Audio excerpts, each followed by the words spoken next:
Sometimes we see a headline and we run with it because it's sexy and it's tantalizing.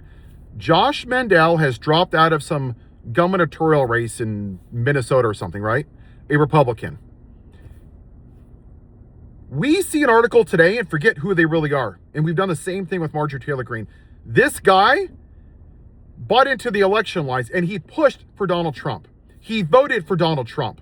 He went to the voting booth, voted for a rapist, a pedophile, a convicted felon who led to the death of 5 officers after January 6th. He does not get a pass because he had some moral clarity. He did not have moral clarity. What he had was self-preservation.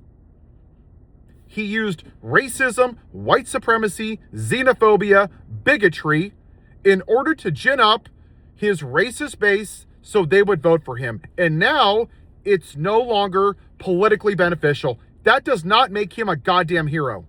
He's a coward.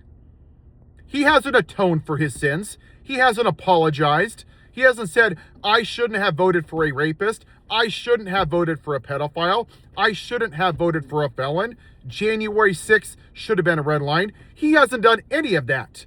He just sees the Republican Party as a sinking ship. He's saving his own ass. So when you see people posting things like the dominoes are falling, no, they're not. You're going to see people like Marjorie Taylor Greene, who is a coward too, because she created this monster and she had no problem with everyday Americans getting shit on and treated like garbage. She also walked down the street with David Park and harassed him after he lost over a dozen of his classmates at Parkland. She's a piece of shit. So just because these Republicans, they're not waking up, this is self-preservation. Can we please stop normalizing this? I had this conversation with my wife about somebody. I'm like, yeah, but this person voted for a felon and a rapist and a pedophile. Always, always, always, always remember that. Do not let that go. They do not get a free pass for creating this mess, and then they get praised because they jumped off ship and saved their own ass once the waters got a little turbulent. Have a good day.